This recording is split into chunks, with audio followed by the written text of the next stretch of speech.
Bismillahirrahmanirrahim. Assalamualaikum warahmatullahi ta'ala wabarakatuh.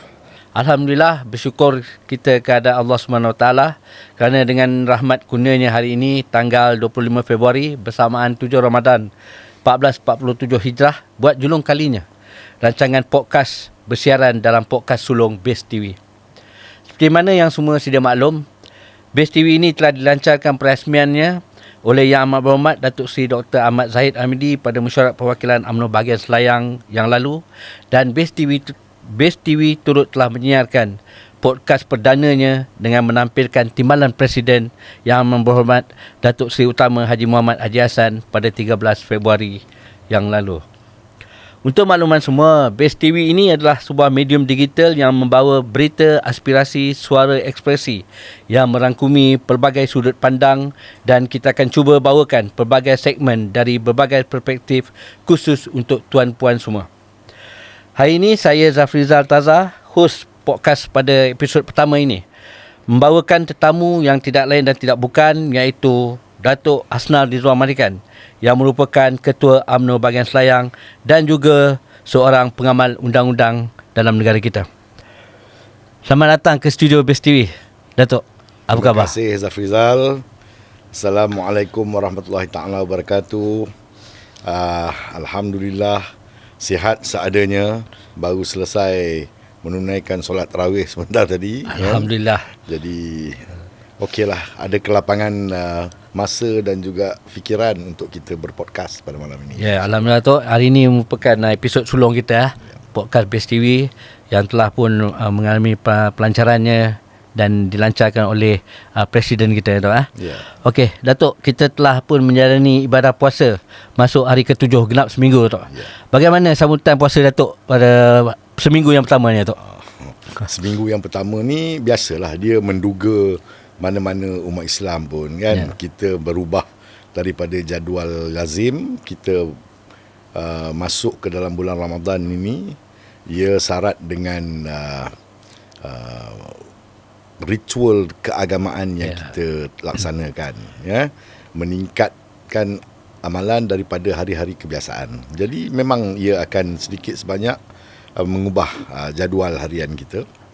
Tapi Alhamdulillah, seperti mana tahun-tahun lepas, siri jelajah tarawih yang kita buat, daripada 7 hari kita telah melaksanakan 4 solat tarawih ini dengan menjemput ketua-ketua cawangan, ahli-ahli jawatankuasa bahagian dan pemuda untuk turut serta.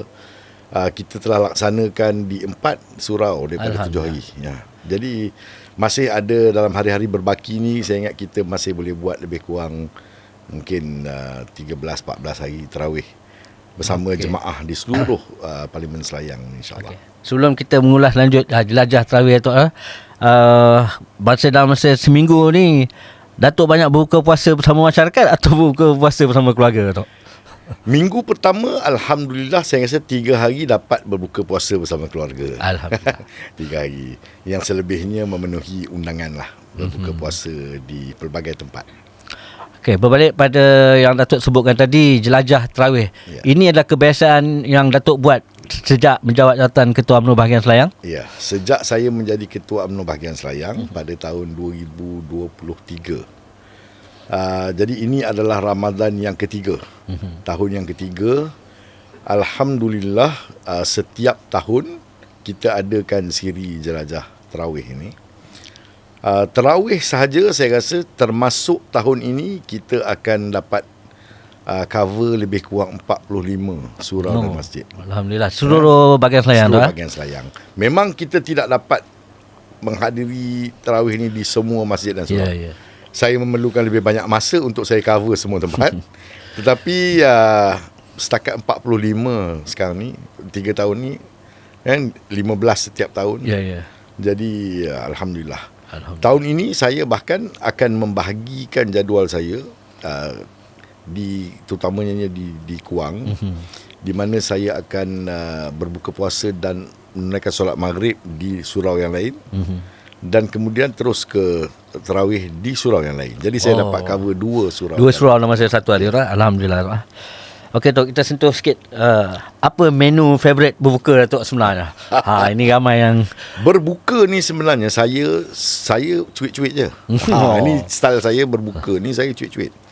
Sebab selalunya bila lepas berbuka kita bersiap, kemudian nak pergi ke destinasi tarawih. Kalau saya bertarawih di surau sebelah rumah saya tu adalah sedikit masa untuk berbuka dengan lebih lama. Tapi kalau tidak, saya kena keluar rumah lebih kurang jam 8 untuk saya sampai ke destinasi itu sebelum Isyak, kan? 8.40, lebih kurang 8.38. Jadi sebenarnya saya berbuka puasa tu daripada 7.30 sampai 8 termasuk menunaikan solat maghrib. Jadi saya cuit-cuit. Tapi kalau tanya saya apa yang saya suka berbuka ni, kalau cuit-cuit ni saya suka kuih-kuih dan apam balik. Apam balik, jagung lebih. Apam balik mesti kena ada tu Jagung lebih. Dan air Nescafe mesti ada. Itu. Jadi itu lumrah untuk Datuk buka puasa lah. Yeah. Okey, setakat ni Datuk penerimaan surau-surau yang Datuk telah lawat untuk berbuka dan tarawih macam mana Datuk? Sambutan jemaah surau. Bertambah baik berbanding tahun pertama. Sebab tahun pertama tu saya baru menjawat jawatan Ketua UMNO Bahagian. Saya rasa tidak lama selepas saya menjadi Ketua Bahagian, mungkin dalam tempoh 2 bulan atau 3 bulan lepas tu terus kita masuk ke Ramadan. Masa tu orang pun tak berapa kenal saya sebagai Ketua Bahagian lagi. Saya memperkenalkan diri kepada jemaah-jemaah yang saya pergi. Tapi sekarang ni semakin baik. Permintaan daripada surau-surau untuk kita kunjungi, untuk berbuka, untuk tarawih, untuk moreh yang sangat tinggi. Kan kita terpaksalah kita agih-agihkan mana surau yang kita dah pernah pergi. Kita cuba untuk kita mohon maaf kita tak dapat menyantuni mereka pada tahun ni sebab kita nak pergi ke surau yang kita tak pernah pergi lagi. Jadi memang sambutan baik. Okey, kita sedia maklum yang bahawa dalam bahagian Selayar ni terdapat 3 dun. Jadi Datuk membagi-bagikan. Saya bagi-bagikan.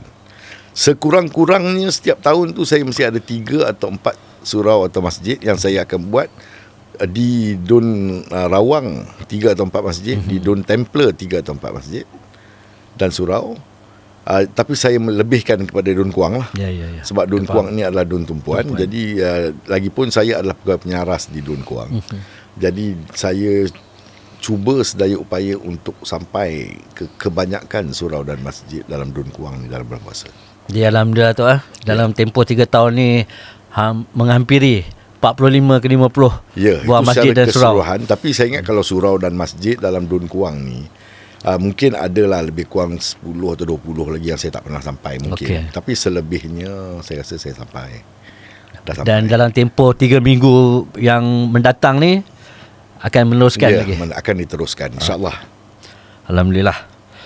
Okey Datuk, sebelum ni kita juga sedia maklum yang Datuk banyak menerima jemputan ke podcast-podcast yang luar bagi membincangkan pelbagai isu. Dan kali ini sendiri Datuk telah pun mempunyai satu platform sendiri, podcast sendiri melalui Base TV ni. Apa sebenarnya perasaan dan hasrat Datuk? Okay. Saya melihat kepentingan menyampaikan maklumat melalui platform yang berbeza. Ya, kita tengok daripada tahun ke tahun sebenarnya lebih mudah kita berkempen, lebih mudah kita menyampaikan maklumat, lebih mudah kita berhubung dengan masyarakat, rakyat, pengundi dan sebagainya melalui platform tidak bersemuka. Itu sudah menjadi lumrah dan dia sudah menjadi semakin penting. Dulu kita berkempen mungkin berkempen dari rumah ke rumah, ataupun kunjung ziarah ke tempat-tempat yang ramai orang, pasar. Tapi kita sedar bahawa dengan pengundi umur 18 tahun ke atas ini didaftarkan secara automatik, mereka menjadi apa yang dipanggil sebagai political atheist. Etis politik. Dia tidak ada satu pegangan politik yang taksub kepada mana-mana parti politik. Satu. Yang kedua, dia juga adalah merupakan invisible voters. Invisible voters kerana kita tak dapat jumpa dia. Kita tak kenal dia, kita tak dapat jumpa dia. Dia mungkin tidak tinggal dalam kawasan kita, tapi dia mengundi dalam kawasan kita kerana alamat rumahnya adalah alamat rumah ibu bapa dia. Dan saya rasa dari segi praktikalnya, bila kita tengok berjumpa pengundi secara bersemuka, saya bagi contoh mungkin di Kuang, ada 48,000 pengundi. Yang kita boleh jumpa secara bersemuka mungkin 15,000, 20,000. Itu dah maksimum saya rasa kalau kita boleh jumpa 20,000 orang secara bersemuka. Kan? Itu pun saya rasa itu mungkin overestimation lah, 20,000 ni. Mungkin 1/3 lah, 15,000. Yang selebih ni, kita mesti berhubung dengan mereka melalui medium seperti ini. Ya, betul. Jadi saya rasa ada perlunya UMNO bahagian Selayang memberi penekanan kepada mengadakan satu studio. Sebab itu kita tumpukan satu ruang dalam pejabat kita ni, kita khaskan untuk menyediakan studio ni. Jadi melalui studio yang kita ada ini, kita boleh merancang secara strategik bagaimana untuk kita sampai kepada pengundi-pengundi yang merupakan invisible voters ni. Dan kita juga sedia maklum bahawa memang podcast ini adalah merupakan satu medium yang seperti Datuk nyatakan tadi, sangat penting menjadi satu medium yang ditonton, didengar oleh pelbagai lapisan. Jadi memang menjadi hasrat Datuk untuk mengguna pakai podcast ni untuk menterjemahkan, mengilhamkan pelbagai idea dan sudut pandang Datuk. Betul.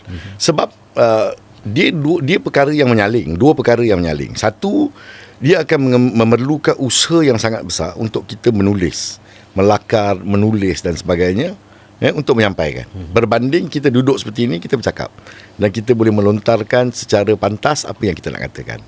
Dia menyaling dengan minat orang juga. Orang, kita tahu bahawa audiens yang kita ada ni, dia lebih minat mendengar daripada membaca. Dia lebih minat menonton daripada membaca. So, saya rasa dia menjadi satu medium yang sangat praktikal untuk kita berbincang dan bercakap begini, dan membuat kupasan-kupasan, memberi cetusan-cetusan minda kita melalui bercakap daripada kita menulis. Okay, kita faham. Jadi seperti yang saya katakan tadi, ini merupakan platform yang diilhamkan dan dipunyai sendiri oleh Datuk sendiri. Jadi seperti yang pernah kita siarkan ataupun kita terbitkan sebelum ini, yang mana Prime siarannya, kita telah berjaya mendapatkan Datuk Seri Utama Muhammad Hassan sebagai tetamunya, yang Datuk Seri tengah ni. Adakah perancangan Datuk untuk menjemput siapa lagi yang akan bersama dengan Datuk dalam podcast Base TV ni? Okey. Nah, Base TV ni sebenarnya adalah platform yang kita sediakan untuk UMNO bahagian Selayang sebagai host. Jadi of course dalam perancangan kita, dia dimiliki oleh UMNO bahagian Selayang. Jadi kita akan ada ruang dan kesempatan untuk kita mengundang kepimpinan UMNO bahagian Selayang itu untuk tampil dalam siri podcast seperti ini. Kita juga akan memanggil tokoh-tokoh yang berjuang dengan parti, sama ada lama berjuang atau sedang berjuang, untuk memberi pandangan tentang perspektif perjuangan pada zaman lampau berbanding sekarang dan sebagainya.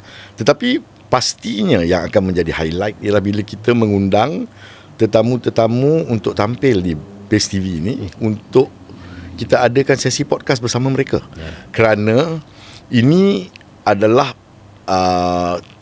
penyampaian secara langsung dan lebih dekat dengan audiens dan juga pengundi kita dan juga ahli-ahli parti kita, di mana tokoh ini bercakap di studio kita dan kita boleh bertanya dia tentang bagaimana strategi kehadapan, apakah pandangan dia tentang bagaimana UMNO Selayang itu sendiri boleh mengorak langkah untuk kebangkitan. Jadi benda tu menjadi lebih personal. Jadi saya ada dalam perancangan saya untuk menjemput beberapa tokoh yang saya rasa dia memang bagus untuk dibawa ke dalam perbincangan lisan, kan. Ada dalam perancangan kita. Jadi tuan-tuan, seperti apa yang Datuk sampaikan tadi, Base TV ini bukan saja tertumpu untuk memanggil tokoh-tokoh dari luar, malah kita juga akan menampilkan tokoh-tokoh pimpinan daripada bahagian kita sendiri untuk kita selami, kita suarakan, berkongsi pendapat dan idea dalam menerajui keseimbangan UMNO bahagian kita. Dan kita boleh pelbagaikan. Saya merancang untuk kita pelbagaikan platform ini. Dia tidak semestinya kita bercakap pasal politik. Betul. Sebab kadang-kadang bercakap pasal politik ini terlalu langsung, too straightforward. Terlalu dia kadang-kadang membosankan. Ya. Ada audience macam saya kata, dia adalah political atheist. Dia tidak ada kecenderungan ataupun mirip kepada mana-mana parti politik. Bahkan dia tidak minat dengan politik. Kita boleh pelbagaikan diskusi itu. Mungkin kita boleh bincang hal sukan, mungkin kita boleh bincang hal seni, bidang-bidang lain, bincang pasal lagu. Contohnya macam kita akan menyambut hari raya tiap lama lagi. Saya fikir kalau kita boleh adakan satu sesi diskusi, kita berbincang atau kita memperceritakan tentang lagu-lagu raya yang diminati kan. Ini saya rasa adalah lagu yang menusuk kalbu lagu yang membangkitkan kenangan zaman remaja. Saya dulu pernah bercadang nak menulis pasal lagu-lagu raya ni, sebab saya punya kajian pasal lagu-lagu raya ni agak mendalam sebenarnya. Tetapi dia adalah satu yang sangat memerlukan usaha yang cukup dan memerlukan masa untuk menulis. Tapi kita boleh berbincang secara casual kan, secara lebih santai. Kita boleh bercakap tentang isu-isu agama, mungkin kita boleh cakap tentang masalah gejala sosial yang ada, tidak semestinya dalam lingkaran politik semata-mata. Ya, seperti yang mana Datuk sampaikan dan Datuk ilhamkan bahawa Best TV ini adalah kita merangkumi berita, aspirasi, suara dan ekspresi dalam pelbagai segenap segmen yang cuba kita paparkan. Baik, Dok. Menyusul kembali sejarah penglibatan Datuk, Datuk kita kenali dalam bidang perundangan. Bagaimana karirnya bermula, Datuk? Karier bermula? Ya. Okey, saya ni daripada dulu lagi, masa saya kecil-kecil, ramai orang kata dengan saya, yang ni besar nanti jadi lawyer. Pasal saya ni kuat menjawab. Kuat menjawab. Tetapi yelah, kita melontarkan pandangan. Kita menyatakan perasaan. Jadi pandangan orang masa kita kecil dan sedang mendewasa, dia kata budak ni banyak menjawab. Jadi saya sendiri menaruh minat untuk menjadi peguam ni memang awal. Sebelum habis sekolah lagi saya dah memang minat, dan saya kata saya akan memberi tumpuan kepada subjek-subjek yang diperlukan untuk menjadi peguam, melayakkan saya masuk untuk kursus undang-undang. Jadi subjek-subjek sains ni saya tidaklah begitu kuat berbanding dengan subjek-subjek sastra. Misalnya English, agama Islam, sejarah, semua ni adalah subjek-subjek yang perlu untuk undang-undang. Jadi seawal itu saya telah putuskan saya akan jadi peguam. Tapi abang saya tidak semena-mena. Abang saya yang tua 2 tahun daripada saya, bila dia habis SPM, dia menyatakan hasrat dia untuk buat undang-undang. Jadi dia mendahului saya. Dia masuk dulu ke bidang ini. Dia belajar di UK. 2 tahun selepas itu saya menyusul sebagai pelajar undang-undang di UIA, Universiti Islam. Dan 2 tahun lepas tu, setahun setengah selepas itu, ayah saya mengambil optional retirement daripada kerajaan dan juga mendaftar diri sebagai pelajar tua di UiTM untuk buat undang-undang. Jadi 3 orang kita belajar serentak. Ada satu tempoh tu daripada kita semua serentak belajar undang-undang. Abang saya mula-mula graduate, lepas tu saya graduate, lepas tu ayah saya graduate. Tetapi saya adalah yang pertama diterima masuk sebagai peguam bela dan peguam cara, sebab saya buat di Universiti Islam. Saya tidak perlu buat bar exam ataupun penilaian yang perlu dibuat melalui lembaga kelayakan. Jadi abang saya kena buat bar di UK. Jadi saya adalah yang pertama diterima masuk sebagai peguam bela dan peguam cara dalam family. Lepas tu abang saya jadi peguam, lepas tu ayah saya jadi peguam. So 3 serentak. Sekarang anak saya jadi peguam. Alhamdulillah.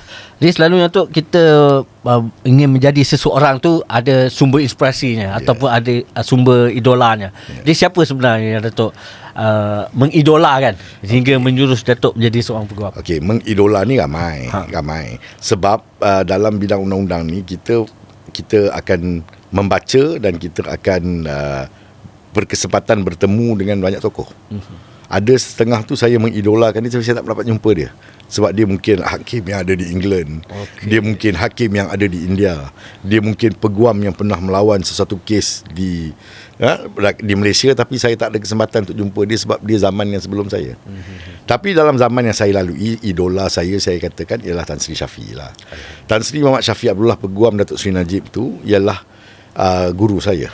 Saya buat chambering. Saya punya latihan amalan guaman saya dengan Tan Sri Syafiee tahun 1993. Okey. Jadi saya diterima masuk sebagai peguam tahun 1994. Dia ambil saya bekerja sampai 1999. 6 tahun saya ada di firma dia. Saya memang mengidolakan dia sebab saya rasa dia adalah seorang peguam yang hebat. Okey, Datuk, apa peristiwa menarik yang pernah Datuk alami bersama dengan Tan Sri Syafiee? Oh, banyak. Saya pengalaman 6 tahun dengan Tan Sri Syafiee ni banyak. Dia, antara benda yang saya kagum dengan dia ialah dia punya keupayaan untuk satu, menguasai benda yang kita beri pada dia. Kita feed dia kadang-kadang tak ada masa. Sebab dia orang yang sibuk. Besok mungkin kes, malam ni kita feed dia, kita bagi dia hasil kita punya research, apa hujahan dan sebagainya. Tetapi bila dia datang pagi esok untuk berhujah, dia mampu mengeluarkan benda di luar daripada apa yang kita feed. Tu. Dan on the feed, semasa dia berdiri itu, dia boleh berhujah dan boleh menjawab hujah-hujah dan pertanyaan yang diberikan oleh hakim. Itu keupayaan yang hebat. Saya ada satu pengalaman di mana saya, masa tu saya dah tak bekerja dengan Tan Sri Syafiee. Okay. Saya pergi ke mahkamah rayuan, tak silap saya tunggu untuk dengar rayuan saya. Sambil tu kita duduk berbual dengan seorang peguam Cina, berbangsa Cina. Saya tak ingat nama dia apa, tapi dia ni melantik klien dia perlukan kekuatan tambahan, melantik Tan Sri Syafiee sebagai peguam tambahan kepada kes tu. Okay. Jadi dia adalah peguam yang menyediakan kes, Tan Sri Syafiee dibawa sebagai peguam tambahan untuk menghujahkan kes. Dia pun mengadu dengan saya, dia kata, saya tak boleh kerja dengan ini Syafiee lah, dia kata. Pasal dia kata, saya cari dia, minta masa dia, tak pernah ada, dia tak pernah free. Akhirnya last minute dia panggil saya semalam, dia kata, okay, you bagi tahu saya apa kes ni all about. Jadi dia panik sebab dia buat kes tu bertahun-tahun. Dan dia kalah. Jadi dia berayu. So macam mana Tan Sri Syafiee yang diminta oleh klien dia dengan tak baca, tak tengok, tak ada masa, tak ada tumpuan ni, boleh berhujah? Jadi dia risau masa tu. Masa tu dia tunggu Tan Sri Syafiee tak sampai lagi mahkamah pun. Jadi lepas saya dah habis selesai hujahkan kes saya, lebih kurang 2 jam lepas tu, saya berjumpa sekali lagi dengan peguam yang sama, dan kita berborak lagi. Dan dia kata, kes dia dah habis. Saya tanya apa jadi? Dia kata menang. Di Syafiee is fantastic, dia kata. Dia datang, dia kata, saya pun tak pernah ada hujah-hujah ni. Hujah-hujah yang saya tak pernah bawa di peringkat mahkamah tinggi. Dia datang dalam masa sekejap tu, saya brief dia, dia terus berhujah dan dia keluarkan benda-benda yang lain yang tak ada dalam hujahan tu. Terus daripada dia punya skeptikal dia tentang Syafiee ni sebab dia rasa kurang persediaan. Terus dia berakhir dengan pujian bahawa dia ni adalah seorang peguam yang fantastik. Itu hebatnya Tan Sri Syafiee ni. Okay. Seperti yang Datuk katakan tadi, Datuk bersama dengan Tan Sri Syafiee 6 tahun. 6 tahun. Kalau boleh dikongsikan, Datuk, sebab Tan Sri Syafiee ni banyak mengendalikan kes-kes yang berprofil tinggi. Kalau Datuk boleh kongsikan dalam in person Datuk Asnah Rizwan ni, apa satu kes yang Datuk akan ingat, inilah kenangan Datuk bersama Tan Sri Syafiee ni, Datuk? Satu kes yang Datuk boleh kongsikan. Kalau satu kes yang saya boleh ingat, memang kes Tan Sri Muhammad bin Haji Muhammad Taib lah. Tan Sri Muhammad, Menteri Besar Selangor, dia dituduh di Australia. Lepas tu pertuduhan di Australia tu dia menang. Dia balik ke Malaysia, dia dituduh oleh SPRM di Malaysia untuk beberapa aspek deklarasi yang dikatakan tidak dibuat kepada SPRM dalam deklarasi yang dia kemukakan. Ada lebih kurang 4 pertuduhannya tu. Saya ingat kes ni sebab masa tu bulan puasa macam ni. Dan tiap-tiap malam selepas tarawih, saya akan duduk dengan Tan Sri Muhammad Taib dan saksi-saksi dia, termasuk Datuk Kamaruddin Ahmad, kemudian isteri dia Puan Seri Hazbi kan. Ada lagi lah, saya tak apa ingat beberapa orang saksi. Tiap-tiap malam bulan Ramadan tu, habis tarawih, kita akan duduk berbincang. Dan saya akan bukan feed, kita rehearsal. Soalan-soalan yang mungkin ditanya dan Tan Sri menjawab dan sebagainya. Jadi kes ni memang hebat lah. Saya punya persediaan tu menyeluruh. Kerja bersama Tan Sri Syafiee memang memuaskan pada waktu itu. Ini kes yang pasti saya ingat. Berapa lama kes tu berlangsung? Hampir 6 bulan. 6 bulan. 6 bulan. Di Australia? Di Australia saya tak ikut pergi sebab kita gunakan khidmat peguam di Australia. Tapi kes ni kita berakhir dengan kemenangan. Kita berjaya menang, dapatkan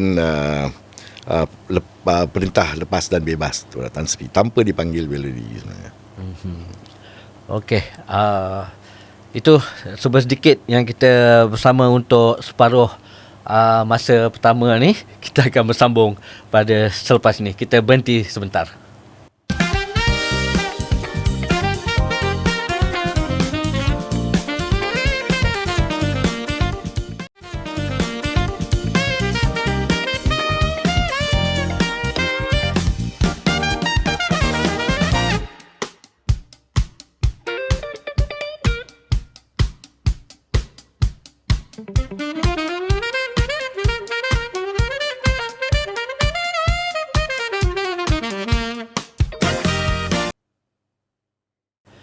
Okey, kita bersama kembali dalam podcast di Base TV bersama Datuk Asnari Ramalikan.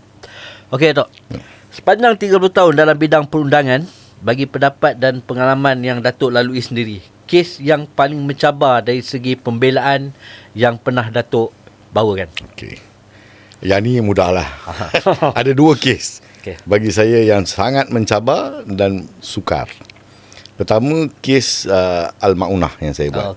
Yang melibatkan 30 orang yang dikatakan militan yang merampas senjata daripada 2 kamp di Perak, masuk ke dalam hutan dan menghadapi pertuduhan melancar peperangan terhadap Yang di-Pertuan Agong. Kes ni sukar. Dia berjalan setiap hari sampai selesai. Jadi masa tu saya tak ada klien lain dan saya tak boleh buat kes lain. Dan kes itu tidak membawa pulangan kewangan kepada saya, tapi dia lebih kepada kita punya minat untuk buat benda tu. Saya terjerumus ke dalam kes ni kerana saya berazam untuk melibatkan diri dalam satu kes di mana pertuduhan itu julung-julung kali dibawa dalam Malaysia. Tidak ada lagi kes tu daripada dulu dan sekarang. Tidak ada lagi kes di bawah seksyen melancarkan peperangan terhadap Yang di-Pertuan Agong. Seksyen 112A ni itulah satu-satunya kes. Dan keduanya kes pembunuhan Altan Tuya. Saya mewakili Sirul Azhar Umar. Ini juga kes yang mencabar. Dia juga berjalan setiap hari. Setiap hari perbicaraan kes tu berlangsung selama dua-dua kes ni. Jarak dia, tempoh dia sama sejak setahun setengah saya rasa. Setahun setengah saya tak ada kes lain. Saya buat kes ni lebih kurang 18 bulan tu. Ya. Beratus-ratus orang saksi. Dan dua-dua kes ni mempunyai ciri-ciri yang sangat sama, hampir sama. Pembelaan itu adalah satu kemustahilan. Daripada awal semua orang dah boleh baca kes ni you tak boleh menang. You tak boleh menang. Okay. Jadi yang menjadi hebatnya kes ini, kita memang disabitkan. Anak guam saya disabitkan dalam kes Al-Maunah. Dan kemudian bila saya pergi ke Mahkamah Persekutuan untuk rayuan, saya juga terpaksa membawa kes yang dibawa oleh Peguam Zabidi sebab isteri dia melahirkan anak. Jadi saya terpaksa tanggung klien dia pula yang menghadapi hukuman mati. Jadi memang mencabar kes ni. Tapi saya nak ceritakan di sini, sebenarnya di peringkat Mahkamah Persekutuan, kita berjaya melawan kes pendakwaan ni sehinggakan pendakwaan tidak boleh tidak sudah sampai kepada satu orang kata wall, to the wall. Dia tak boleh berhujah dah. Dan sepatutnya mahkamah melepaskan kita. Tetapi ada satu kekangan dalam kes itu yang membolehkan Mahkamah Persekutuan memanggil balik ke dua-dua pihak. Ini jarang berlaku ni. Dipanggil balik kedua-dua pihak untuk menghujahkan berkenaan satu kes yang diputuskan oleh Tun Sufyan Hashim pada tahun 1976. Sebab kalau kes itu diterbalikkan, maka semua mereka ini akan didapati bersalah. Jadi mesej yang kita terima daripada apa yang dibuat oleh Mahkamah Persekutuan ialah, sebenarnya kalau dia tidak terbalikkan kes tahun 76 ini, kes itu kekal seperti itu, sebenarnya semua anak guam kita boleh lepas. Kita boleh menang. Pendakwaan sudah tidak ada jawapan kepada kes kita. Tetapi Mahkamah Persekutuan sendiri atas inisiatif dia menjemput balik kedua-dua pihak untuk menghujahkan kes pada tahun 1976 ni. Kalau kita tidak berjaya menghujahkan kes tahun 76 ini, ianya diterbalikkan, maka semua anak guam kita akan dapati bersalah. Itu dan akhirnya Al-Ma'unah tu, kes Al-Ma'unah. Dan akhirnya Mahkamah Persekutuan buat itu. Dia terbalikkan keputusan tahun 1976 itu untuk membolehkan semua didapati bersalah. Sebab tu saya kata kemenangan itu adalah satu kemustahilan. Sebab masa itu, kalau Zafrizal masih ingat, semasa kita nak menghujahkan kes tu di peringkat Mahkamah Tinggi, berlakunya peristiwa 9/11 di New York. Ya, betul. Kan? Berlakunya peristiwa 9/11 di New York. Semua mata dunia itu tertumpu kepada bagaimana Malaysia menghadapi Tuduhan ni. kes melibatkan terorisme. Jadi ini adalah mesej yang kita kena hantar pada dunia.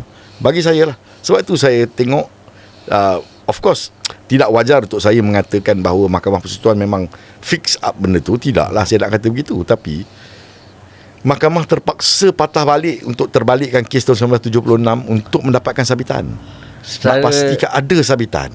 Secara indirectly, adakah itu satu kepuasan kepada Datuk? Kepuasan kepada kita. Pada saya sebagai peguam, satu kepuasan. Sebab saya yang berhujah di Mahkamah Persekutuan tu. Nama saya terpahat dalam report tu, nama saya terpahat dalam buku yang ditulis oleh Zabidi kemudiannya. Kemudian kes Al-Tan Tuya sama. Kes Al-Tan Tuya ni sama juga, orang kata kes ni terlalu political. Yes.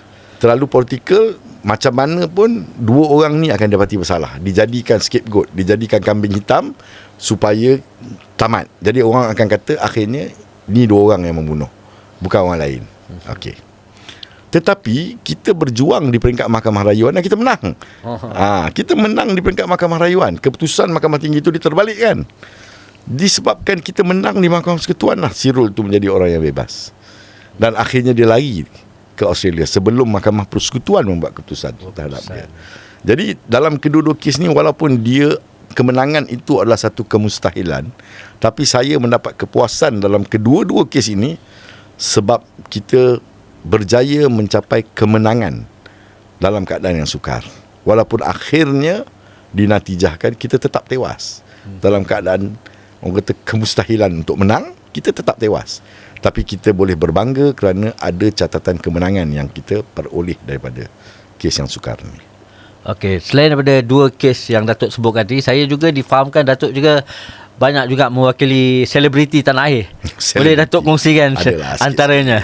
Selebriti yang saya pernah wakil lah, Datuk Sharifah Aini almarhumah pernah saya wakil. Salim, almarhum Salim, penyanyi Salim. Kumpulan Iklim ya. Itu adalah juga anak guam saya. Siapa lagi ya? Kumpulan Search, saya pernah jadi peguam pembantu kepada Tan Sri Syafiee masa itu. Semasa mereka mencabar kontrak dengan syarikat Polygram. Jadi adalah beberapa orang lagi yang berkaitan artis ni banyak berkenaan apa, Dok? Sama ada kontrak Aisyah saya buat juga, penyanyi Aisyah dan kumpulan Search ini adalah berkenaan dengan kontrak dengan syarikat rakaman. Ya. Salim kes aksiden yang dilanggar orang meninggal. Kemudian Datuk Syafai ini kes sama malu. Dia sebenarnya dia dengan Karang Kraf, tapi kes tu lebih dikenali sebagai kes di mana highlightnya ialah dia lawan dengan ibu dia. Kan, dia lawan dengan ibu dia menjadi saksi syarikat Karang Kraf. Jadi mereka bertelagah dalam mahkamah. Tidak begitu enak, tapi itulah sebenarnya kesnya. Okey, jika boleh disimpulkan, Datuk sebenarnya lebih minat ke arah kes-kes yang bagaimana sebenarnya, Datuk? Saya sekarang ni saya minat kes SPRM. Saya banyak buat kes SPRM sekarang ni.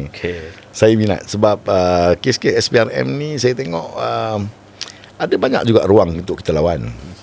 Jadi saya punya kes kebelakangan ini kebanyakan tertumpu banyak pada kes SPRM. Tapi saya banyak kes Saman Malu ni, Saman Fitnah ni saya banyak buat. Sekarang pun masih ada banyak lagi kes-kes Saman Fitnah yang masih saya kendalikan. Banyaknya tokoh-tokoh politik dan sebagainya. Itu antara dua area yang banyak saya buat lah. So dalam kesibukan tugas selaku Ketua UMNO Bahagian dan Penyarah Dun Kuang, Datuk masih aktif? Masih. Hadir ke mahkamah? Tugas hakiki. Tugas hakiki cari makannya itu. Okey, Datuk. Ramai yang tidak menyedari, mungkin Datuk pernah mewakili Malaysia dalam persidangan berkaitan hak asasi manusia di Pertubuhan Bangsa-Bangsa Bersatu di Geneva. Ketika itu Datuk adalah Komisioner Suhakam. Ya. Boleh Datuk kongsikan pengalaman mewakili Malaysia ke persidangan bangsa-bangsa bersatu di Geneva? Alright. Masa itu saya salah seorang pesuruhjaya dalam Suhakam. Kemudian saya diminta sendiri oleh pengurusi pada masa itu untuk mewakili beliau. Sebenarnya jemputan itu diberi kepada pengurusi. Tapi pengurusi menghadiri persidangan di Indonesia. Dan dia kata dalam ramai-ramai ni dia rasa saya yang paling sesuai untuk pergi ke Geneva ni, bercakap tentang undang-undang perniagaan.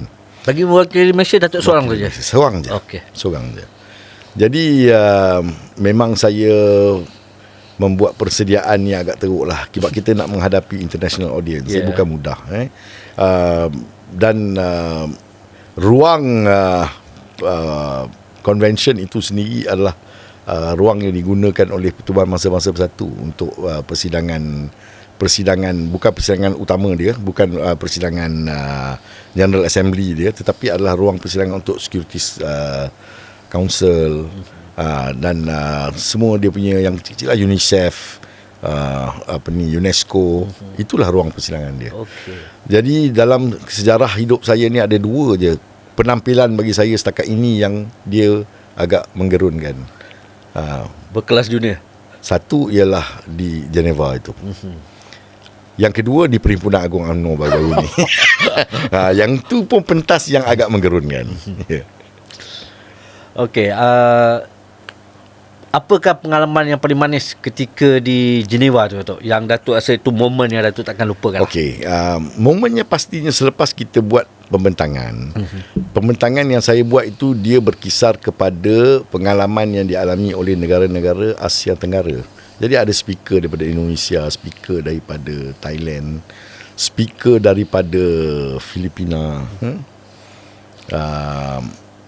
Dan lepas saya membuat pembentangan, saya mendapat tepukan yang paling gemuruh lah. Alhamdulillah. Dan selepas sesi itu, kebanyakan audiens datang ke depan untuk berkenalan dengan lebih rapat dan berinteraksi.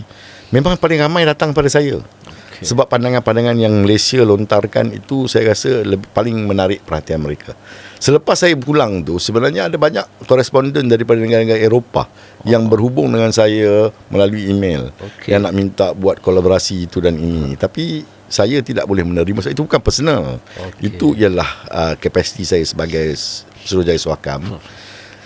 Jadi bila tempoh perjawatan saya dalam Suhakam tamat, maka benda-benda tu tidak ada kelangsungannya lah. Jika diberi peluang, adakah Datuk ingin meneruskan perjawatan di Suhakam tu sebenarnya? Jika diberi peluang, saya bukan saja Suhakam, saya sedia untuk berkhidmat dalam kapasiti sedemikian. Sebagai seorang peguam, sebagai seorang wakil kerajaan di dalam kapasiti tertentu, terutamanya yang melibatkan undang-undang dan hak asasi manusia, kan. Benda tu saya rasa adalah satu benda yang fitrah dalam diri saya, dan saya boleh memberikan sumbangan yang saya rasa dalam cara yang agak effortless lah, tanpa perlu bersusah payah, sebab benda tu adalah benda dalam naluri, dalam diri. Saya dulu dalam kes-kes reformasi ni kan, saya banyak buat, walaupun saya orang UMNO. Kan? Faham. Hampir semua pemimpin-pemimpin yang ada, pemimpin PKR ni kenal saya dan pernah diwakili oleh saya. Sebab masa itu saya memikirkan isunya ialah berkenaan hak asasi, isu perhimpunan dan sebagainya. Dia tidak ada kena-mengena dengan kepartian ataupun isu politik. Jadi sebab itu saya rasa walaupun saya orang UMNO, saya tidak terkekang daripada membuat kerja-kerja saya di mahkamah. Jadi walaupun ia melibatkan tokoh-tokoh membela keadilan. Ya, membela keadilan dan hak asasi manusia, itu fitrah dalam diri. Okey, Tok. Tadi Datuk ada menyebutkan yang mengenai Datuk pembahas dalam Perhimpunan Agung UMNO baru-baru ini. Boleh Datuk ceritakan sedikit bagaimana Datuk terpilih untuk mewakili jurucakap Negeri Selangor, padahal Datuk baru merupakan Ketua UMNO bahagian penggal pertama.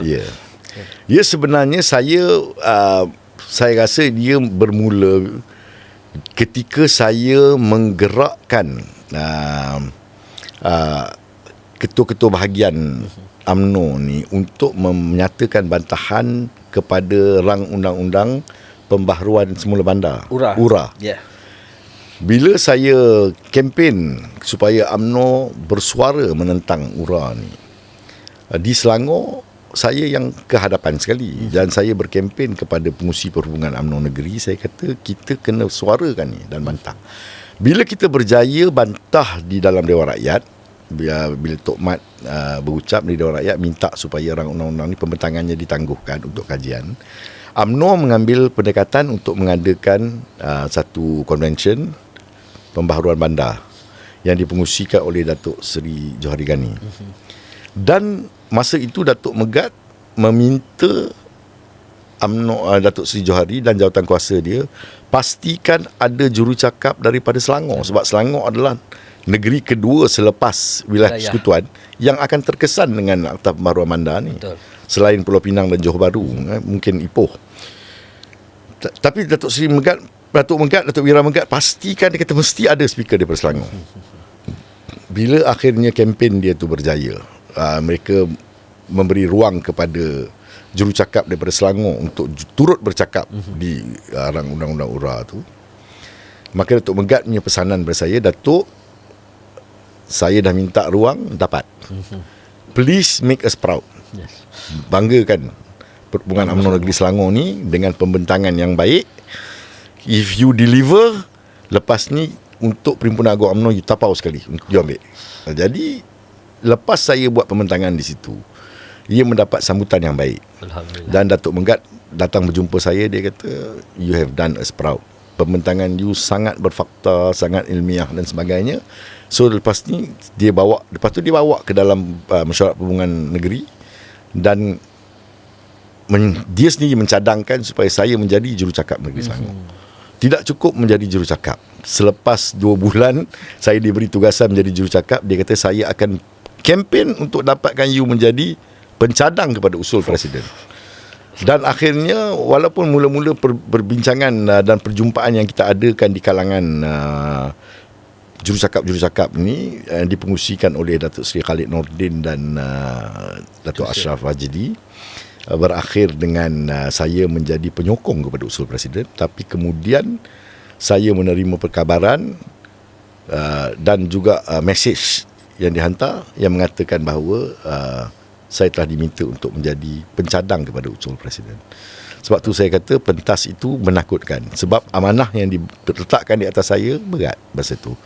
Dan saya kena pastikan bahawa setiap perkara yang dinyatakan oleh Presiden yang mesti tertusuk dalam pemikiran dan hati ahli-ahli UMNO ni, saya mesti ulas dan saya kena pasakkan sebagai pencadang usul. Dan Alhamdulillah selepas saya buat pembentangan tu, saya mendapat respon yang baik daripada Presiden sendiri, Timbalan Presiden, pengurusi perhubungan UMNO negeri, ya. Mereka mengatakan bahawa itu satu perbahasan yang baik. Okey, dan pada malam ini sekiranya diberi sedikit tambahan, apakah Datuk apakah poin-poin yang mungkin Datuk ingin sampaikan sedikit lagi selepas ucapan tu? Selepas ucapan tu, yang nyatanya ialah UMNO sekarang sudah menjadi parti yang paling stabil. Ya. Kan? Betul. Kita tengok mood sebelum Perhimpunan Agung dan mood selepas Perhimpunan Agung sangat-sangat berbeza. Dan akibat daripada mood yang kita perolehi daripada Perhimpunan Agung UMNO tu, dia telah membentuk satu kesatuan dalaman UMNO yang terbaik saya rasa berbanding 7-8 tahun kebelakangan ini. This is our best moment. Kita berada dalam tahap paling stabil ketika di keliling kita percakaran sedang berlaku di dalam parti-parti lain. UMNO sangat memahami apakah mesej yang disampaikan oleh Presiden, sangat memahami apakah hala tuju yang dipersoalkan selama ini. Apa hala tuju UMNO, apa hala tuju. Saya rasa Presiden telah berjaya meletakkan satu hala tuju yang cukup jelas. Dan dua, tiga agenda yang beliau bawa, seperti rumah bangsa, seperti kolaborasi agung, kan? Ini koalisi agung, Grand Coalition, kan? Kemudian kita kebebasan untuk kita membincangkan hala tuju kita ke hadapan dalam pilihan raya, tidak terikat dengan apa juga persekutuan atau penyatuan yang kita ada sekarang. Saya rasa ini semua melegakan akar umbi UMNO, dan semua balik untuk bersatu di bawah satu saf yang sama. Okey Datuk, rentetan daripada PAU yang baru-baru ni, satu frasa yang paling kita ingat iaitu rumah bangsa. Ya, apa yang Datuk faham ataupun Datuk gambarkan melalui hasrat Presiden mengenai rumah bangsa ini, Datuk? Rumah bangsa ini adalah satu konsep, dia lebih daripada satu konsep, dia satu gagasan yang sebenarnya penting. Sebab UMNO adalah rumah politik kepada umat Melayu. Tidak ada gagasan politik yang formal dan menyeluruh sebelum UMNO.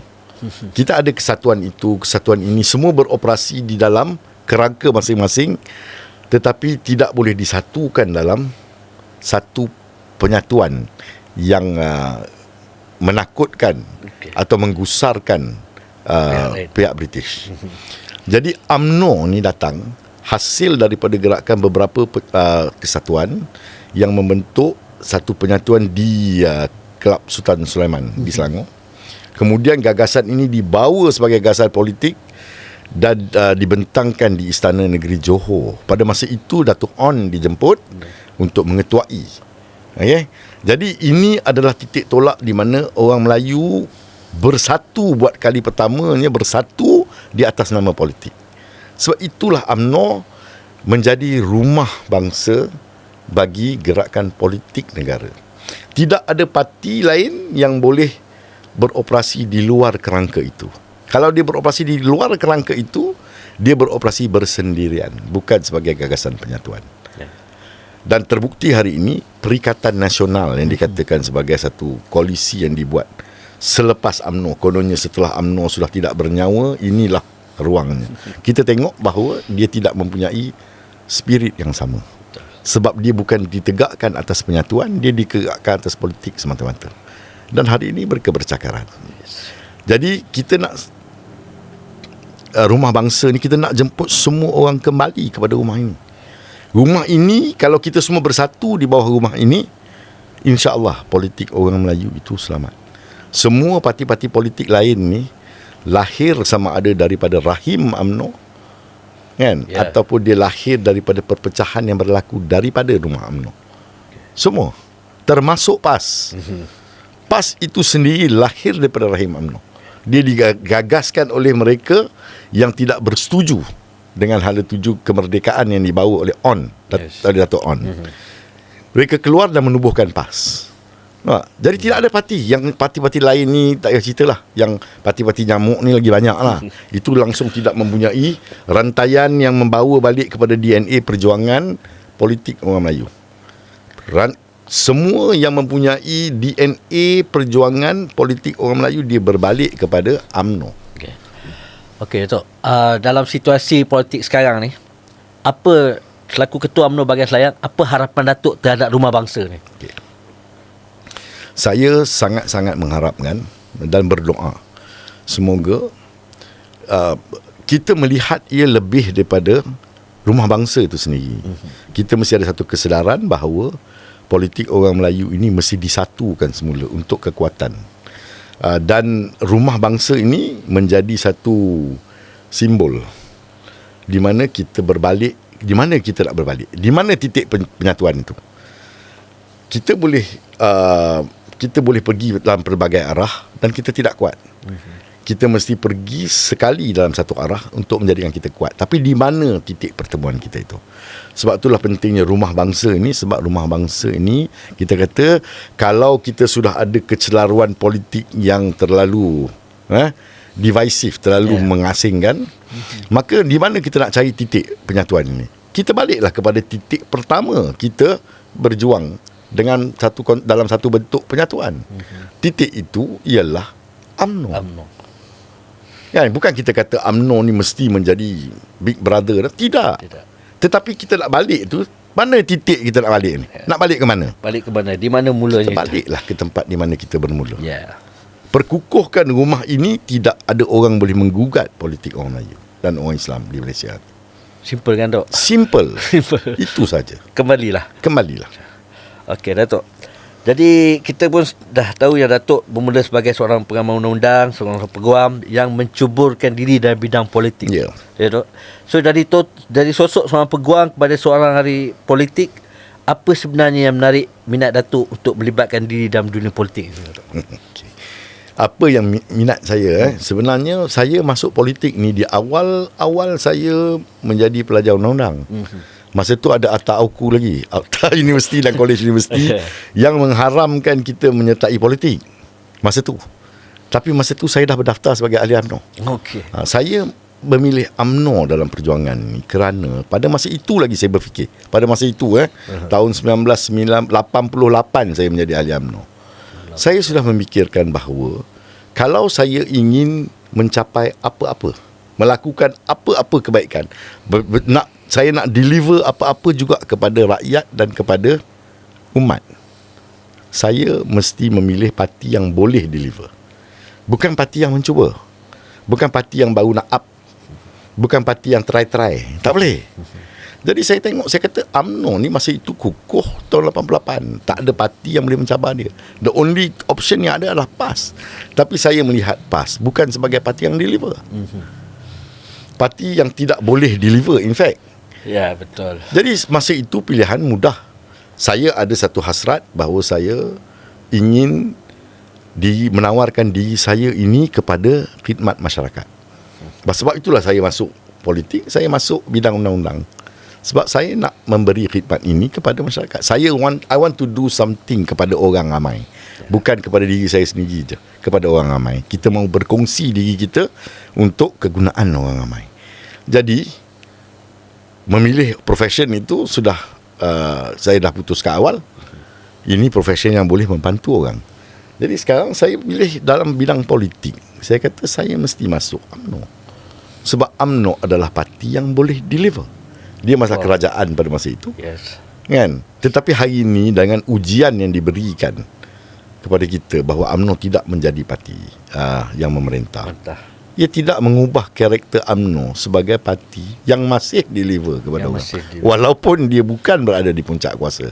Jadi dia mengiyakan kepercayaan saya daripada tahun 1988 sampai sekarang bahawa kalau kita nak menceburi dalam bidang politik untuk kita tawarkan diri kita dalam khidmat orang, masuklah UMNO ini kerana UMNO adalah parti yang deliver kepada rakyat. Hanya UMNO. Yes. Hari ini Zaf, kalau sekiranya berlaku malapetaka dalam kawasan, berlaku isu kebajikan, berlaku soal kemiskinan dan memerlukan pembelaan, soal mengadakan keraian yang boleh disertai oleh rakyat, di mana? Siapa rumah bangsa yang menganjurkan ini, yang berjaya? UMNO. Orang tetap cari pemimpin UMNO walaupun UMNO bukan kerajaan. Senang cakap tu, kalau dia bukan di UMNO, dia akan share UMNO kan? Tetap cari UMNO. Bila mengundi, dalam tu option dia banyak. Dia pun pilih bukan kita. Tapi bila dia mencari khidmat dalam masyarakat, dia tetap mencari pemimpin UMNO. Sebab UMNO ada brand. Brand UMNO adalah khidmat kepada masyarakat. Rakyat, negara. Itu brand UMNO. Okey, Tok. Soalan yang terakhir, Tok. Ya. Antara menjadi seorang ahli politik dan seorang peguam, mana yang lebih mencabar, Tok? Mana yang lebih mencabar? Politik lebih mencabar bagi saya. Politik lebih mencabar, tetapi menjadi peguam itu lebih memuaskan. Menjadi peguam ni lebih memuaskan. Tapi mencabar, kalau soalannya mencabar, politik mencabarlah. Okey, tuan-tuan dan puan-puan, peguam memuaskan, ahli politik memberi cabaran kepada Datuk. Saudara dan saudari para penonton sekalian, kita telah pun sampai ke penghujung rancangan. Terima kasih sekali lagi saya ucapkan kepada anda semua yang setia masih kekal bersama kami mendengar podcast yang dibawakan khas oleh Base TV. Terima kasih kepada Datuk Asnah Ridwan Melekan, Ketua UMNO Bahagian Selayang yang juga merupakan seorang pengamal undang-undang, kerana sudi hadir ke studio, Dok. Walaupun ni studio Datuk sendiri, saya ucapkan terima kasih Datuk kerana sudi hadir. Sama-sama. Ya. Jadi untuk episod-episod akan datang, kita akan meminta, mungkin akan menjemput Datuk lagi sebagai residen bersama dengan Okey, boleh, residen insyaAllah. ni, tetamu-tetamu yang lain. Jadi untuk kita mengupas hal-hal yang lain, boleh, macam Datuk insyaAllah. kata tadi, mungkin lagu raya ke, Lagu kuih raya ke. Ini tak lama lagi kita ada World Cup World ni, Cup, kita boleh buat kita akan- perbincangan pasal bola sepak. Yes, saya akan jemput bekas-bekas pemain Ya, untuk baik. bersama-sama kita berhujah di InsyaAllah, sini. insyaAllah. Kita akan mempopularkan Best TV ni. Jadi tuan-tuan, puan-puan sekalian yang saya hormati, terima kasih kerana bersama-sama kita dalam Best TV ini. Selamat berpuasa, selamat meneruskan ibadah di bulan Ramadan ini. Terima kasih Datuk, dan Assalamualaikum warahmatullahi wabarakatuh.